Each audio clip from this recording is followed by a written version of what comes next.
Full slab house or buhos worth 300,000 pesos. Full contract. And take note guys, ito po ay ready for the second floor. At kung gusto nyo rin ay ready for the third floor.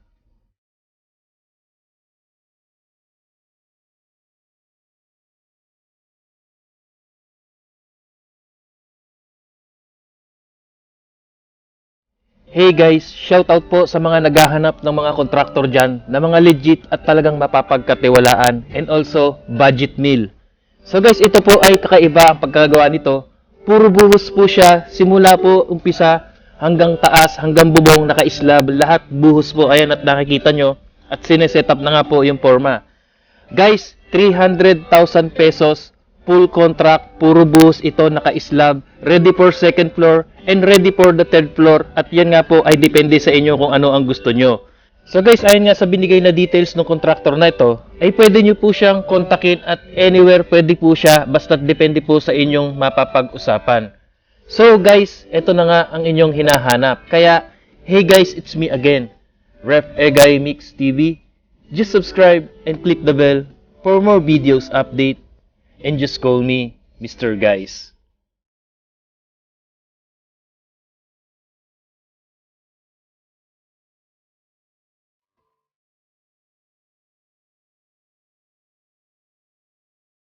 So guys, ito nga po ang ating pag-uusapan or topic ngayon, ang worth 300,000 pesos na full contract na kung saan ito nga po ay puro buhos at full slab po ang pinaka buong bahay.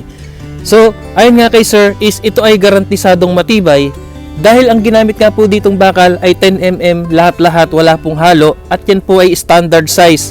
And then also guys, ayon kay sir, is sumunod po ito sa standard spacing ng about sa mga slab na ganito. So kitang-kita naman po sa pagpoporma nila at pagsisetup ng mga bakal ay talaga nga namang napaka-solid ng pagkagawa ng bahay.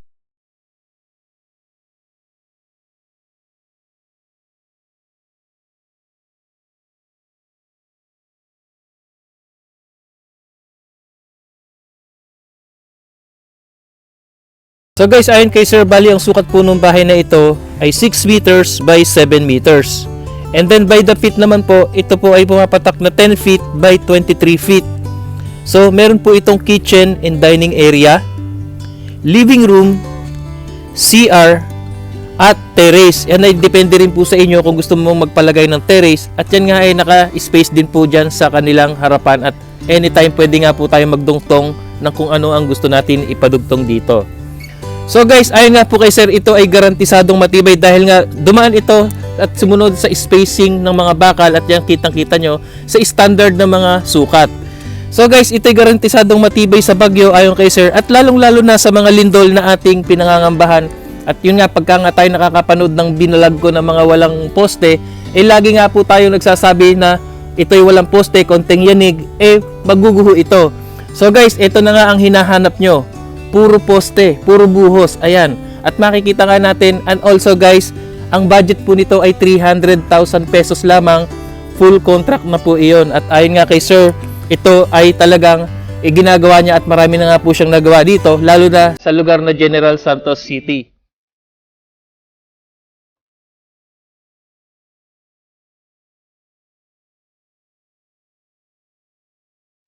So guys, bali ang pangalan nga po ng contractor na ito ay si Sir J.R. Agasid Villamor.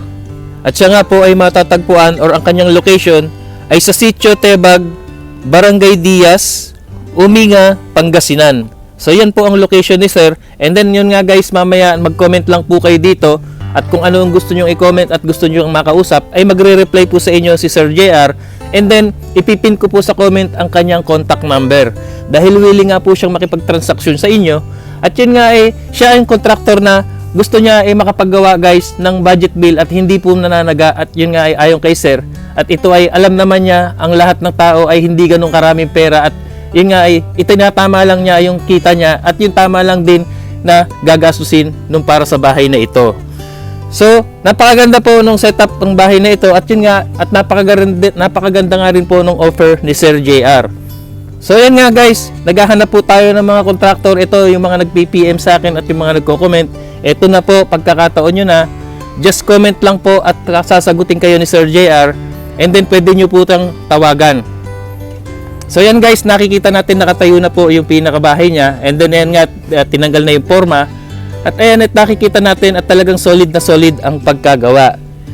So guys, ito pa ayon kay Sir JR, ito nga po ay hindi na makonsumo sa mga gagawa or sa mga skill worker. Dahil nga ito ay pagkabaklas ng kanyang forma, ayan at nakikita nyo, ay tatabasin lang natin daw yung mga singit-singit na mga lumabas dahil maliliit lang yan, and then ready for skim coat na po yan. I-skim coat nyo lang kagad yan at ready na po yan for pintura. Hindi na kailangan mag-plastering pa or palitada. At yan nga raw po ang kainaman or kagandahan dito sa paggawa ng ganitong full buhos or full concrete na buhos. So, hindi mo na kailangan talaga mag-plastering dahil kitang-kita naman makinis na kagad at pinakapader na solid agad. So, skim coat, diretso na kagad siya sa kanyang pagpipintura. So, napakaganda po ng idea nito, lalo-lalo na yung mga gustong gumawa ng bahay. Pwede niyo pong kuhanan ng idea ito, and payo nga lang po ni Sir JR, basta't sundin nyo lamang po ang tamang spacing at yung pinaka-importante, yung bakal. Dahil hindi po biro ang maggawa ng slab na ganito at nakikita naman natin, ay talagang solid na ang pagkagawa nito. And take note guys, inuulit ko palagi, ito ay pwede sa second floor at pwede hanggang third floor. Ayan at nakaabang na. So napakaganda nga po at sulit na ang 300,000 pesos dito dahil all-in na po ito, full contract ayon po kay Mr. JR Villamor.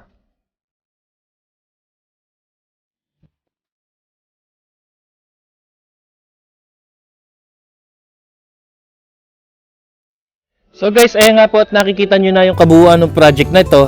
And then ayan nga at naka-slab nga po yung bubong niya at ready for second floor. And then ayan at kala mo nga ipinalitada ang loob at labas, pero take note guys, ito ay buhos. And then skim coat at ready for pintura na nga. Ayan at nakikita natin guys, talagang sulit ang 300,000 pesos mo dito. So yun nga guys, ano pang hinihintay nyo? Kontakin nyo na ito si Sir JR. Mag-comment lang po at saka ipibigay ko po sa inyo yung number niya at yan na nga at makakausap niyo siya at yan na depende sa inyong usapan. So willing po siya kayong kausapin ayon nga kay Sir JR at yan nga ay talagang yan ang hanap niya dahil yan ang kanyang hanap buhay. At anya nga ni Sir JR, hindi niya sisirain sa isang panloloko lamang ang kanyang reputasyon sa paggawa ng bahay na ito dahil isang pagkakamali lamang niya ay siguradong masisira ang kinabukasan ng kanyang pamilya at lalong-lalo na yung karir niya sa paggawa ng mga ganitong bahay. So yun nga guys, talagang nakikita natin talaga napakaganda at nakikita nyo. Ito nga't may kabit na ng pintuan and then ayan nga at may pintura na. So napakaganda na po ng setup and then ito nga yung video nung nagawa nilang bahay guys. At ayan nakikita po natin, nakaabang po for the second floor may hagdanan. And then ayan nga at nakikita natin nakaforma na lahat. Napakaganda talaga. So yun nga guys, maraming salamat po sa inyong panonood. Sana ay may natutunan at may nakuhanan nyo ng idea ang pagpapagawa ng bahay na ito, lalong-lalo na dito sa puro buhos na ito. And also guys, pinapaalala ko lamang po at ayon nga kay Sir JR, kung ito ay gagayahin nyo, siguraduhin nyo po na yung bakal nyo at pundasyon ay angkop sa inyong taas ng bahay at lapad ng bahay na ginagawa. Dahil nga hindi po biro daw itong ginagawa ng mga slab na ganito. Lalong-lalo na yung pagkabubuhos na sa pinaka-slab niya sa bubong, is talagang sumusunod dapat tayo sa standard spacing ng mga bakal. And then take note guys, ang ginamit nga po niya dito ay lahat ay 10mm standard. And then yung ginagamit po niyang forma dito is 3/4 na plywood. Yung kulay black siya. And then meron pa po siyang mga support na bakal sa gilid. Pinakatukuran niya at pinakahigpitan pagka ito ay nakaporma na ng patayo. At nakita na nga naman po natin guys kanina sa starting ng ating video, ay kitang-kita nyo kung paano nila isinet up dito. So yun nga guys, pwede nyo po itong gayahin pero sundin nyo po ang pinaka-standard na paggawa ng bahay na ganito. So once again, congrats sa iyo Mr. JR sa inyong napakagandang idea na ito at naibahagi mo sa amin. At lalong-lalo na ito nga ay pwede kang kausapin ng ating mga viewers at yung mga naghahanap po ng contractor dyan. Ito na nga guys, budget meal, inuulit ko, 300,000 pesos, labors and materials o sa madaling salita, ito ay full kontrata. Wala ka nang iisipin, 300,000 full contract. Mayroon ka ng ganitong bahay na naka-slab buong bahay and then second floor to third floor ang kanyang abang. So yun nga guys, maraming salamat pong muli sa inyong panonood. Sana ay may natutunan tayo dito guys at maraming salamat po muli sa inyong suporta. Happy 52,000 subscribers. Tuloy po tayong manood sa aking mga video at patuloy po kayo nananangkilik sa aking mga binibigay na salita at nai-inspire sa mga binibitawan kong nakaka-inspire na kwento. At yan nga ay hango at tungo sa buhay na nagpapagawa ng bahay. So yun nga guys, at ikaw kapatid, kung na-inspire ka dito sa video na ito, at kung bago ka pa lang dito sa channel ko, mag-subscribe ka na agad at i-click ang notification bell para ma-update ka sa mga bagong videos natin about sa pagpapagawa ng mga bahay, at may halong inspirational video, at ito ay hango at tungo sa buhay na nagpapagawa ng bahay, at ito'y ihahatid sa inyo ng buong buo ng inyong lingkod, Ref Egay, at ng ating kaibigang si Mr. Guys. Maraming salamat pong muli, ingat po tayong lahat, and God bless po sa ating lahat.